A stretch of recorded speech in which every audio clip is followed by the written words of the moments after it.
Bismillahirrahmanirrahim. Assalamualaikum warahmatullahi wabarakatuh.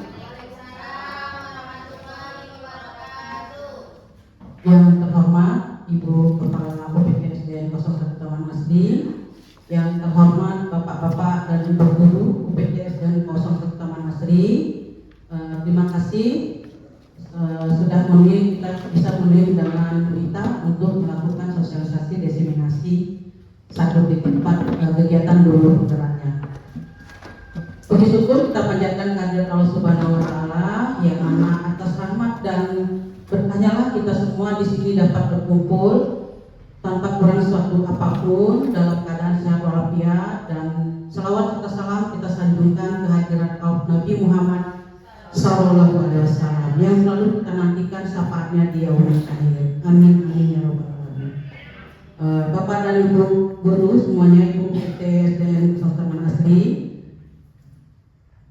hari ini diadakan sosialisasi diseminasi yang akan dilakukan oleh kita. Sebelumnya saya di sini sebagai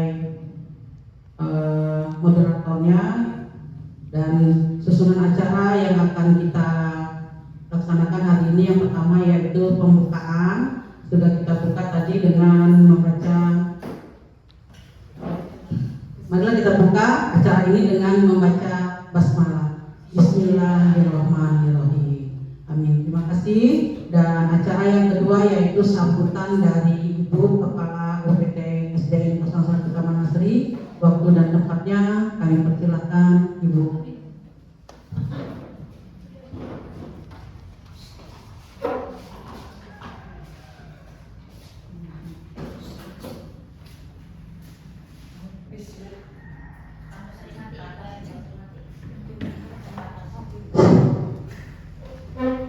Bismillahirrahmanirrahim. Assalamualaikum warahmatullahi wabarakatuh.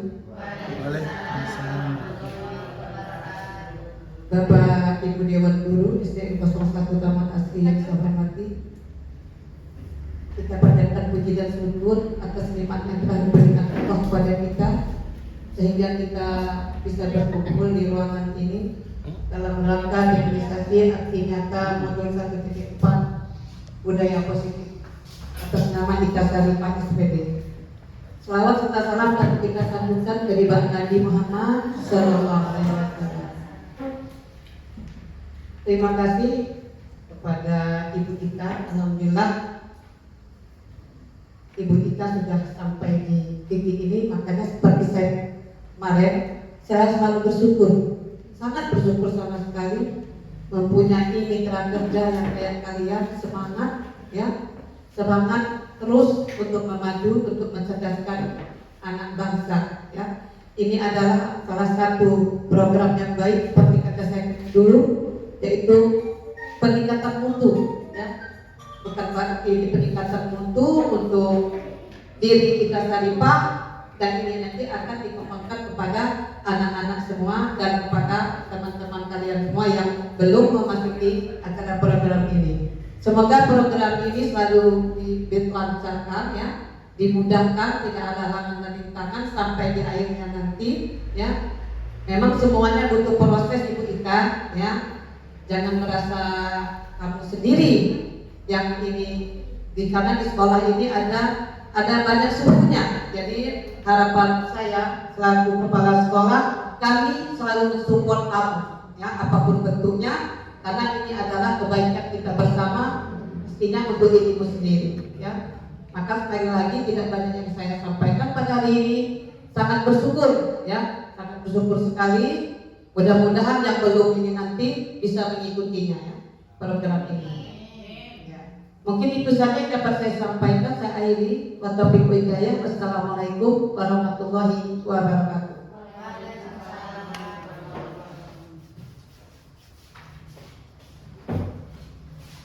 Terima kasih Ibu sudah menyampaikan sambutannya, dan kita langsung masuk ke acara intinya, yaitu sosialisasi diseminasi budaya positif yang akan disampaikan oleh narasumbernya, yaitu Ibu Sarifah. Waktu dan partnernya kami persilahkan.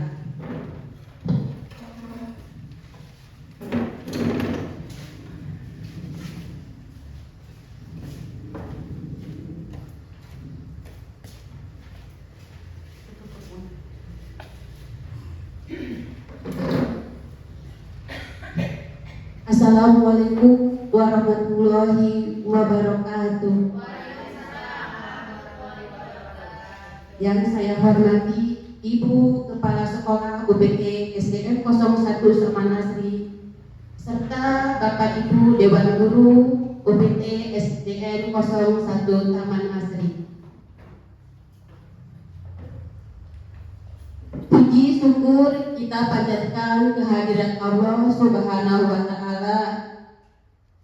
atas nikmat dan rahmatnya yang kita dapatkan sehingga kita bisa berkumpul di ruangan yang sangat asri, nyaman dan indah ini. Shalawat serta salam kita selalu sanjung-sanjungkan kepada Nabi besar kita, Nabi Muhammad Sallallahu Alaihi Wasallam. Amin. Terima kasih Bapak Ibu yang sudah sempat hadir dalam undangan saya, sudah menyempatkan waktunya, sudah datang hadir semua. Alhamdulillah di acara saya hari ini. Baiklah Bapak Ibu, saya akan mendestinasikan aksi nyata modul saya 1.4 ini tentang budaya positif. Yang telah saya susun sebagai berikut. Latar belakang aksi nyata. Hal yang mendasari saya dalam membuat aksi nyata ini yaitu saya ingin menerapkan budaya positif di sekolah untuk mewujudkan pelajar Pancasila. Itulah Bapak Ibu yang saya buat dalam aksi nyata ini. Tujuannya, 1. Menumbuhkan budaya positif di sekolah. Yang kedua, menumbuhkan motivasi intrinsik pada siswa. Tolak ukurnya, siswa mampu membuat keyakinan kelas, siswa mampu menerapkan keyakinan kelas yang sudah disepakati secara berkelanjutan atas kesadaran sendiri. Jadi Bapak Ibu tidak dipaksa ya, atas kesadarannya diri sendiri. Selanjutnya, kesimpulan. Peran saya sebagai seorang pendidik menciptakan budaya yang positif di sekolah dengan konsep-konsep inti serta berkaitan dengan modul 1.1. Filosofi pemikiran Ki Hajar Dewantara. Kemudian dikaitkan lagi dengan modul 1.2 dengan nilai dan peran guru penggerak. Kemudian dikaitkan lagi dengan modul 1.3 yaitu visi guru penggerak. Hubungan atau keterkaitan. Filosofi pemikiran, nilai dan peran guru penggerak, visi guru penggerak, dan budaya positif. Di sini filosofi pemikiran Ki Hajar Dewantara. Menurut Ki Hajar Dewantara, mendidik dan mengajar adalah proses manusiaan manusia sehingga harus memerdekakan manusia dan segala aspek kehidupan baik secara fisik, mental, jasmani, dan rohani. Menurut pemikiran Ki Hajar Dewantara, kita di sini harus menuntun dan mendidik peserta didik harus menyesuaikan dengan kodrat anak, yaitu kodrat alam dan kodrat zaman. Menuntut segala kodrat yang ada pada anak mereka agar dapat mencapai keselamatan dan kebahagiaan setinggi-tingginya, sehingga manusia mampu sebagai anggota dari bagian masyarakat. Di sini Bapak Ibu, nilai dan peran guru penggerak itu ada 5. Yang pertama, mandiri. Di sini diwajibkan anak itu harus mandiri. Yang kedua, reflektif. Kemudian yang ketiga, kolaboratif. Berarti kita ini sebagai guru harus berkolaborasi untuk mencapai suatu tujuan. Kemudian yang keempat, inovatif. Dan yang terakhir, berpihak pada peserta didik.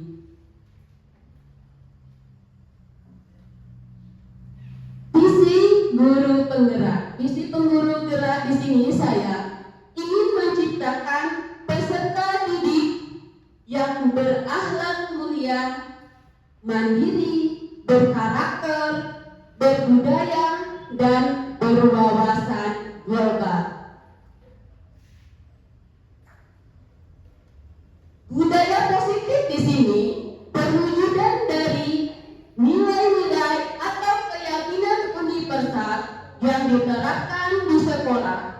Budaya positif yang diterapkan di sekolah adalah salah satu perwujudan dari visi yang mengandung nilai-nilai kebajikan sesuai dengan tujuan pendidikan nasional yang dijabarkan dalam profil pelajar Pancasila.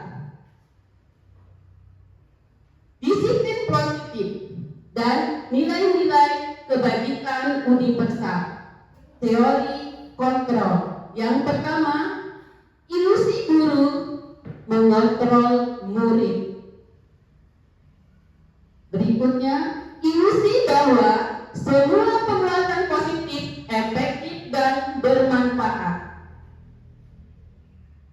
Yang berikutnya lagi, ilusi bahwa kritik dan membuat orang merasa bersalah dapat menguatkan karakter.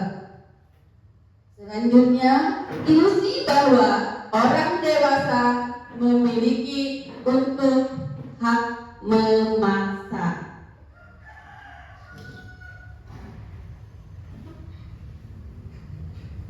Di sini disiplin positif dan nilai-nilai kebajikan universal.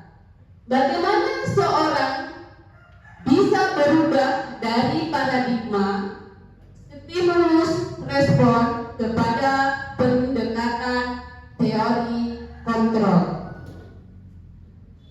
Bila kita ingin membuat kemajuan perlahan-lahan, sedikit demi sedikit, ubahlah sikap atau perilaku kita.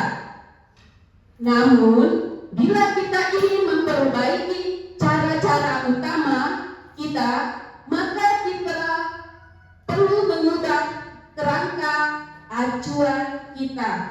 Ubahlah bagaimana kita melihat dunia dan bagaimana kita berpikir tentang manusia. Ubahlah paradigma kita, skema pemahaman dan penjelasan aspek-aspek tertentu tentang realitas. Di sini Bapak Ibu ada stimulus respon serta teori kontrol. Stimulus respon, realitas kebutuhan kita sama. Untuk teori kontrol, realitas kebutuhan kita berbeda. Stimulus respon, semua orang melihat hal yang sama. Teori kontrol, tiap orang memiliki gambaran yang berbeda. Stimulus respon, kita mencoba mengubah orang agar berpandangan sama dengan kita. Untuk teori kontrol, kita berusaha memahami pandangan orang lain tentang dunia. Stimulus respon, orang lain bisa mengontrol saya. Untuk teori kontrol, hanya ada yang bisa mengontrol diri Anda. Stimulus respon, saya bisa mengontrol orang lain. Untuk teori kontrolnya, Anda tidak bisa mengontrol orang lain. Kemudian stimulus respon, pemaksaan ada pada saat bujukan gagal. Untuk teori kontrolnya, kolaborasi dan konsensus menciptakan pilihan-pilihan baru. Untuk stimulus respon, model berpikir menang atau kalah. Untuk teori kontrol, model berpikir menang. Itulah Bapak Ibu perbedaan antara stimulus respon dengan teori kontrol. Disiplin positif dan nilai-nilai kebajikan. Tentunya Bapak Ibu, kalau untuk DSD, UPT, SDN 01 Taman Asri, kita mempunyai disiplin ya. Apa sih sebenarnya itu disiplin untuk pendidikan kita di SD ini? Yang pertama, cara berpakaian anak Bapak Ibu ya, harus rapi sesuai dengan seragam yang telah ditentukan oleh sekolah. Nah, di sini saya dalam pengertian dari disiplin tersebut adalah rasa ketaatan dan kepatuhan terhadap nilai-nilai yang ada yang dipercayakan dan menjadi tanggung jawab. Dengan kata lain, disiplin adalah rasa kepatuhan terhadap aturan atau pengawasan dan pengendalian. Pada dasarnya disiplin adalah sikap yang baik, namun belum tentu setiap orang memiliki sikap disiplin. Apa betul Bapak Ibu?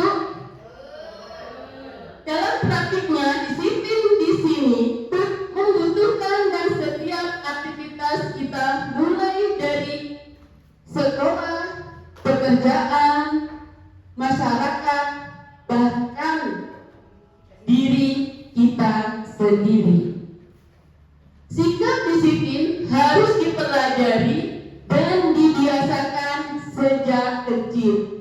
Itu Bapak Ibu, memang harus dibiasakan sejak kecil. Kalau dibiasakan sejak kecil, mudah-mudahan seterusnya akan mematuhi, tidak ada paksaan, dia tahu dari dalam dirinya sendiri. Maka mulailah mendisiplinkan anak-anak sejak ini, karena kebiasaan ini akan terbiasa hingga mereka dewasa. Selanjutnya, di sini Bapak Ibu ada beberapa contoh disiplin positif di sekolah. Seperti di hari Senin yang lalu, ada beberapa contoh disiplin. Ketika anak sekolah datang bersalaman dengan guru, kemudian berbaris dan bersalaman sebelum masuk sekolah, berdoa sebelum dan sesudah pembelajaran, kemudian kita selalu ada namanya sholat duha berjamaah. Alhamdulillah. Kemudian tidak lupa juga di sini kita selalu menjaga kebersihan kelas serta lingkungan untuk UPT SDN 01 Taman Asri.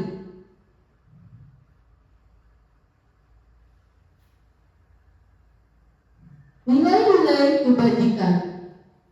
Nilai-nilai kebajikan di sini Bapak Ibu, nilai-nilai kebajikan adalah sifat-sifat positif manusia merupakan tujuan setiap individu, itu pasti. Nilai-nilai kebajikan meliputi hal-hal seperti keadilan, tanggung jawab, kejujuran, bersyukur, lurus hati, berprinsip, integritas, kasih sayang, rajin, percaya diri, dan kesabaran. Memang itu kita perlu kesabaran. Dan masih banyak yang lainnya. Menurut Jane Goodall 1998 mengungkapkan bahwa dengan mengaitkan nilai-nilai kebajikan yang diyakini seorang, maka motivasi intrinsiknya akan terbangun sehingga menggerakkan motivasi dari dalam untuk mencapai suatu tujuan mulia yang kita inginkan. Di sini teori motivasi, hukuman, dan penghargaan restitusi. Yang ketiga, motivasi perilaku manusia. Ada 3. Yang pertama, untuk menghindari ketidaknyamanan atau hukuman Bapak Ibu. Yang kedua, untuk mendapatkan imbalan atau penghargaan dari orang lain. Dan yang ketiga di sini, untuk menjadikan orang yang mereka inginkan dan menghargai diri sendiri dengan nilai-nilai yang mereka percaya. Hukuman, konsekuensi, dan restitusi. Apa itu hukuman? Hukuman di sini bersifat tidak terencana atau tiba-tiba. Anak atau murid tidak tahu apa yang akan terjadi dan tidak dilibatkan. Hukuman itu bersifat satu arah dari pihak guru yang memberikan, dan murid hanya menerima suatu hukuman tanpa melalui suatu kesepakatan atau pengarahan dari pihak guru, baik sebelum atau sesudahnya. Hukuman yang diberikan bisa berupa fisik maupun psikis. Murid dan anak disakiti oleh suatu perbuatan atau kata-kata. Di sini apa itu konsekuensi? Konsekuensi di sini sudah terencana, itu bedanya, atau sudah disepakati, sudah dibahas dan disetujui oleh murid serta guru. Umumnya bentuk-bentuk konsekuensi dibuat oleh pihak guru atau sekolah dari murid sudah mengetahui sebelumnya. Konsekuensi yang akan diterima bila ada pelanggaran. Pada konsekuensi, murid tetap dibuat tidak nyaman untuk jangka waktu pendek. Konsekuensi biasanya diberikan berdasarkan suatu data yang umumnya dapat diukur. Misalnya, setelah 3 kali tugasnya tidak diselesaikan pada batas waktu yang diberikan, atau murid melakukan kegiatan di luar kegiatan pembelajaran. Misalnya, mengobrol, maka murid tersebut akan kehilangan waktu bermain dan harus menyelesaikan tugas karena ketertinggalannya. Peraturan dan konsekuensi yang mengikuti ini sudah diketahui sebelumnya oleh murid. Kemudian sikap guru di sini senantiasa memonitor murid. Sepertinya Bapak Ibu di sini sudah ngantuk ya. Gimana kalau kita ice breaking dulu? Kayaknya yang muda-muda aja ya Bapak Ibu biar semangat. tepuk semangat aja dah yang sudah paham yang kita lakukan setiap hari. Yuk mari, 1, 2, 3, tepuk semangat.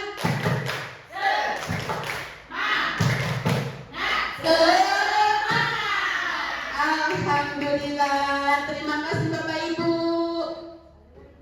Kita lanjutkan lagi.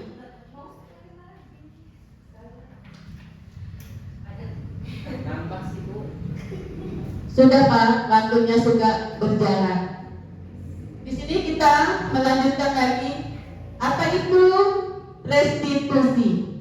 Yang dimaksud dengan restitusi adalah proses menciptakan kondisi bagi murid untuk memperbaiki kesalahan mereka, sehingga mereka bisa kembali pada kelompok mereka dengan karakter yang lebih kuat. Menurut Gosse 2004, restitusi juga merupakan proses kolaboratif yang mengajarkan murid untuk mencari solusi untuk masalah mereka dan membantu murid berpikir tentang orang seperti apa yang mereka inginkan dan bagaimana mereka harus memperlakukan orang lain menurut Elton Gosse 1996. 5 kebutuhan dasar manusia Bapak Ibu. Di sini ada 5 kebutuhan dasar manusia. Yang pertama, kasih sayang dan rasa diterima. Kemudian kebutuhan untuk bertahan hidup. Kemudian ada kesenangan. Kemudian penguasaan dan kebebasan. Inilah 5 kebutuhan dasar manusia. Motivasi eksternal dan motivasi intrinsik. Identitas gagal, identitas berhasil atau sukses, perilaku kontrol negatif, kemudian perilaku kontrol positif. Ada kontrol diri. Yang pertama, penghukum. Guru berbuat, menghati, menunjuk-nunjuk, menyakiti, menyindir, membuat orang merasa bersalah, berceramah, menunjukkan kekecewaan yang mendalam.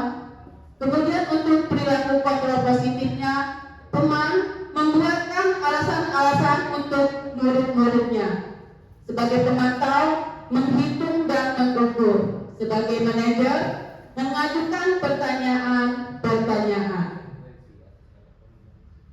Perilaku kontrol yang negatif, guru berkata, kalau kamu tidak melakukannya, saya akan membuat orang merasa bersalah. Kamu sudah mengecewakan ibu atau bapak. Sebagai teman, lakukan untuk bapak ibu yang sudah nanti bapak ibu bantu bereskan. Sebagai pemantau, apa peraturannya? Apa konsekuensinya? Sanksinya? Apa yang telah kamu lakukan? Apa yang terjadi sekarang? Sebagai manajer, apa yang kita yakini? Apa kamu meyakini hal tersebut? Kalau kamu meyakininya, kamu memperbaikinya. Kalau kamu memperbaikinya, jadi kira-kira hal tersebut akan menggambarkan apa tentang dirimu. Hasilnya, sebagai penghukum di sini, memberontak, mendendam, menyalahkan orang lain, membuat orang merasa bersalah, menyembunyikan, menyangkal, dan berbohong. Sebagai teman, ketergantungan. Sebagai pemantau, menyesuaikan bila diawasi. Sebagai manajer, menguatkan watak atau karakter. Posisi kontrol restitusi. Yang pertama, penghukum.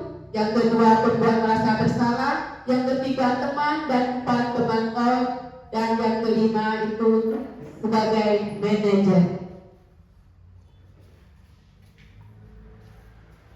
keyakinan kelas. Mengapa keyakinan kelas? Mengapa tidak peraturan kelas saja? Di sini, mengapa keyakinan kelas? Mengapa tidak peraturan kelas saja?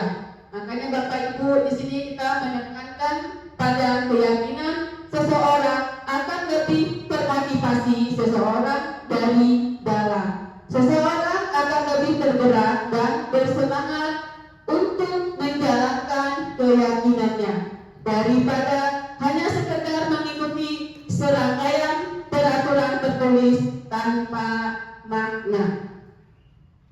Murid-murid pun demikian. Mereka perlu mendengarkan dan memahami arti sesungguhnya tentang peraturan-peraturan yang diberikan. Apa nilai-nilai kebajikan di balik peraturan tersebut? Apa tujuan utamanya? Dan menjadi tidak tertarik atau takut sehingga hanya sekedar mengikuti serangkaian peraturan-peraturan yang mengatur mereka tanpa memahami tujuan mulianya. Kemarin saya membuat keyakinan kelas, yaitu di kelas 6B, tentang disiplin, mandiri, tanggung jawab, saling menghormati, dan menjaga kebersihan. Itulah Bapak Ibu. Sekarang, nah di sini ada beberapa foto saya yang membuat keyakinan kelas. Setelah ditempel dan setelah saya membagikan ke kertas, dan kemudian anak-anak dengan kreatif dan semangat, di situ sudah ada fotonya, lalu ditempelkan. Kemudian selanjutnya di sini ada segitiga restitusi. Segitiga restitusi adalah suatu proses dialog yang dijalankan oleh guru atau orang tua agar dapat menghasilkan murid yang mandiri dan bertanggung jawab. Segitiga restitusi di sini Bapak Ibu, proses 3 tahapan tersebut didasarkan pada prinsip-prinsip utama dari teori kontrol, yaitu ada langkah dan teori kontrolnya. Yang pertama, menstabilkan identitas. Teori kontrolnya di sini kita semua akan melakukan hal terbaik yang bisa kita lakukan. Yang kedua, validasi tindakan yang salah. Teori kontrolnya semua perilaku memiliki alasan. Yang ketiga, menanyakan keyakinan. Teori kontrolnya kita semua memiliki motivasi internal. Di sini ada gambar segitiga restitusi. Kamu tentu punya alasan mengapa melakukan. Adakah cara yang lebih efektif untuk mendapat apa yang kamu butuhkan? Kemudian di sini ada keyakinan kelas, apa yang telah kita sepakati. Kamu ingin menjadi orang yang seperti apa? Kemudian setiap orang pasti pernah melakukan kesalahan, itu manusiawi. Kamu bukan satu-satunya yang pernah melakukan ini. Di sini dari segitiga restitusi, validasi tindakan yang salah, menstabilkan identitas, dan menanyakan keyakinan. Itulah dari segitiga restitusi. Bapak Ibu, di sini ada kasus. Saya kemarin membuat 2 kasus tentang segitiga restitusi. Silakan kita saksikan sebentar.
buatkan dari itu salon.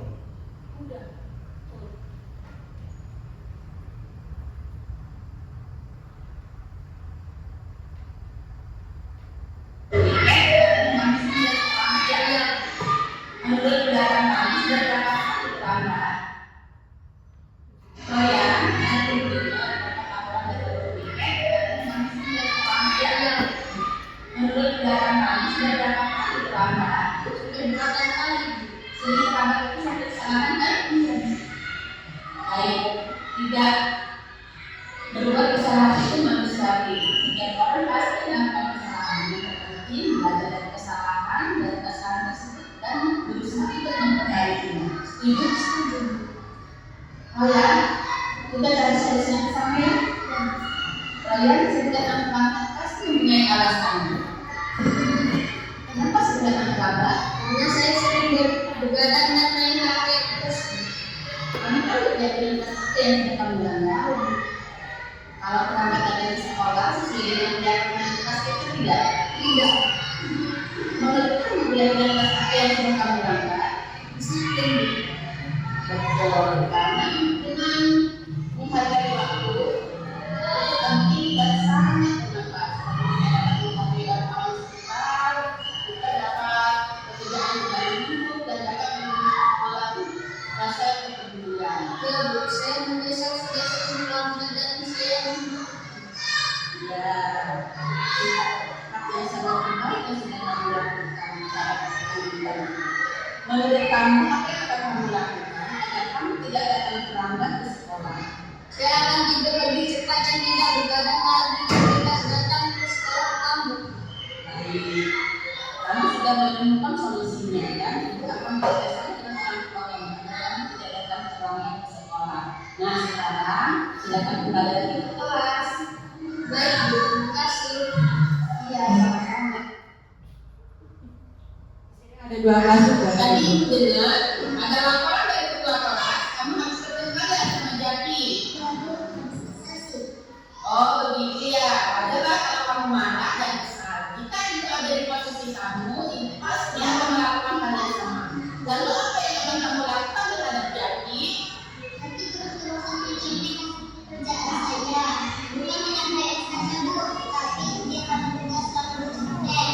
Oh begitu. Pasti kamu berbuat seperti itu. Pasti ada alasannya, iya kan?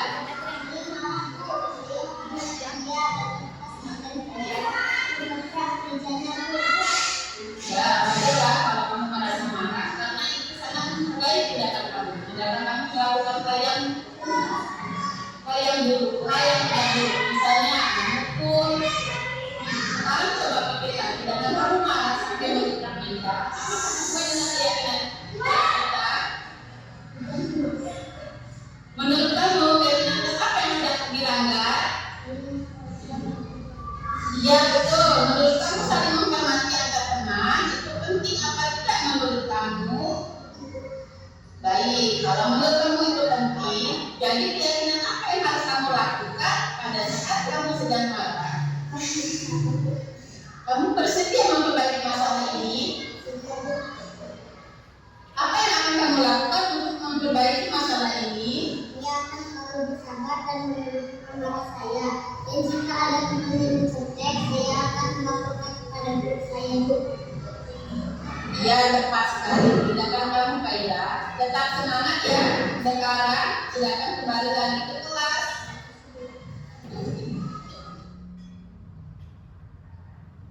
Itu kan tadi Bapak Ibu ada 2 kasus dalam segitiga restitusi yang sudah saya laksanakan bersama anak-anak didik kita. Di situ ada 2 kasus. Anak yang pertama dia selalu datang terlambat. Yang kedua kasusnya itu anak dalam kelas ada yang mencontek, dia tidak terima. Semua 2 kasus itu sudah diselesaikan dengan segitiga restitusi. Dari pengunjung sudah selesai saya designasi pada pagi hari ini. Silakan Bapak Ibu yang ingin bertanya. Yang kita, saya mau bertanya. Iya bolehlah, silakan. Dalam budaya positif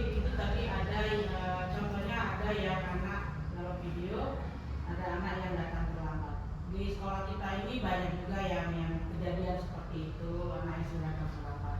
Bahkan ada yang berulang-ulang, sudah kita ingatkan pun, sudah kita sampaikan dengan siswanya dan juga orang tuanya, tapi kejadian itu terus berulang. Bagaimana kita menyikapi sikap anak tersebut itu serta menyelesaikan masalah yang sering berulang-ulang yang terjadi pada anak tersebut itu yang sering datang terlambat. Terima kasih kita. Terima kasih Bu Lela yang sudah memberi pertanyaan untuk saya. Baiklah Bu Lela, di situ tadi memang di sekolah kita ada ya, makanya saya di situ tadi ada video tentang kasus segitiga restitusi Bu Lela. Di situ kita cara menyelesaikan ada menggunakan segitiga restitusi. Di situ ada validasi,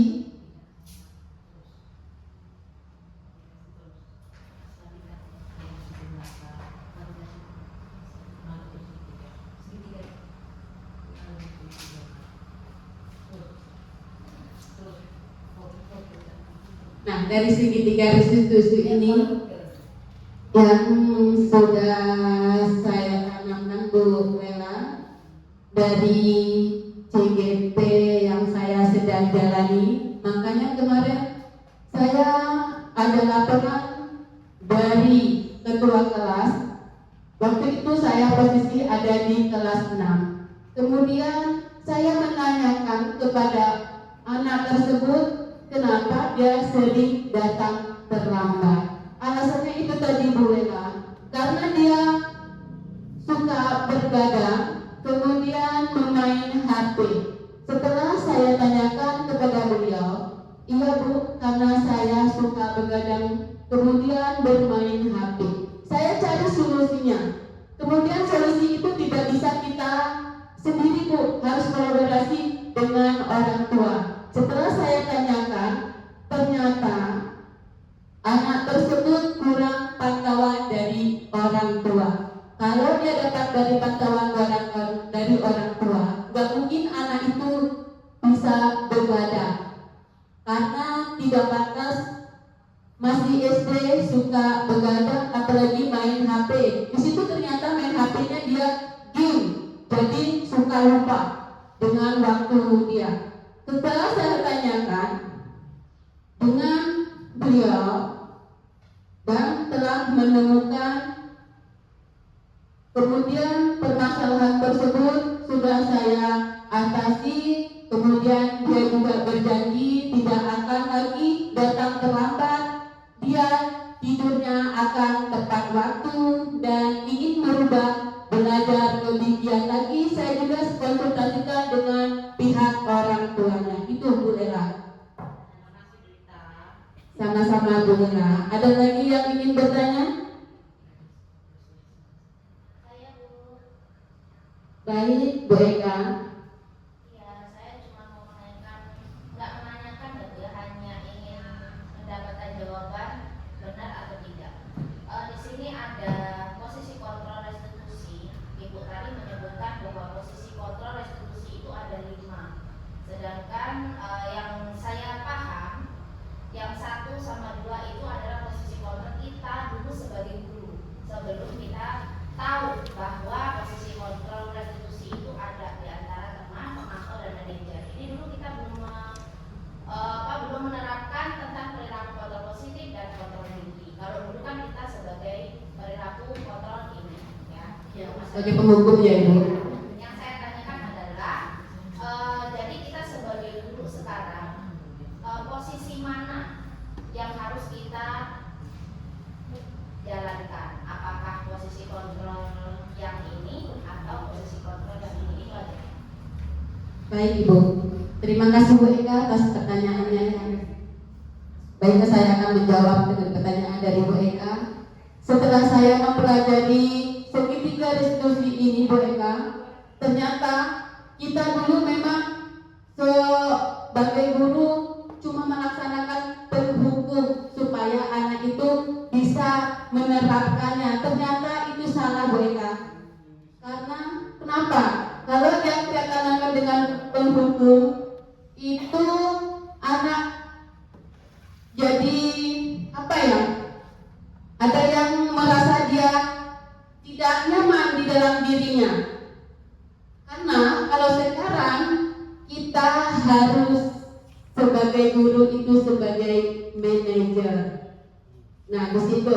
Karena kalau kita penghukum itu sebenarnya tidak layak lagi untuk sekarang. Kita harus bagaimana anak itu ditanamkan dari kesadaran dirinya, yaitu tadi dengan kita ada dalam keyakinan kelas itu tadi mereka dalam mengadakan keyakinan kelas itu, biar dia murid tersebut bisa ada kesadaran dari dirinya, bukan karena dipaksa.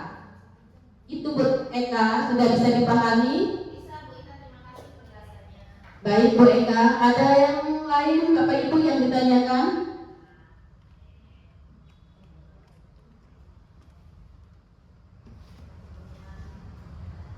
Ayo yang mau bertanya atau sudah selesai? Cukup. Cukup, alhamdulillah kalau sudah tidak ada yang bertanya lagi. Baiklah Bapak Ibu, hari ini desiminasi saya telah cukup sampai di sini.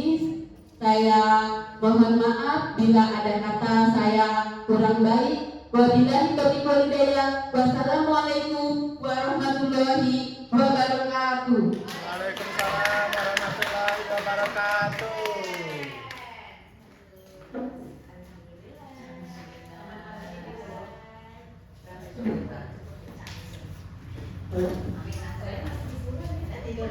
Alhamdulillahirobbilalamin.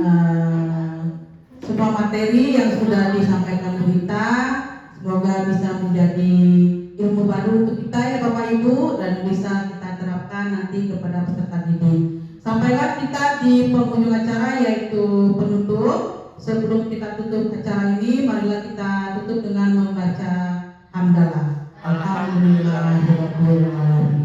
Saya sebagai pembawa acara sebelum saya minta maaf yang sebesar-besarnya dan sedalam-dalamnya dalam penyampaian sebagai pembawa acara. Mungkin banyak kesalahan dan kekurangan, itu murni dari saya, dan kesempurnaan itu hanya milik Allah. Kita akhiri acara hari ini dengan saya ucapkan Assalamualaikum warahmatullahi wabarakatuh. Waalaikumsalam warahmatullahi wabarakatuh.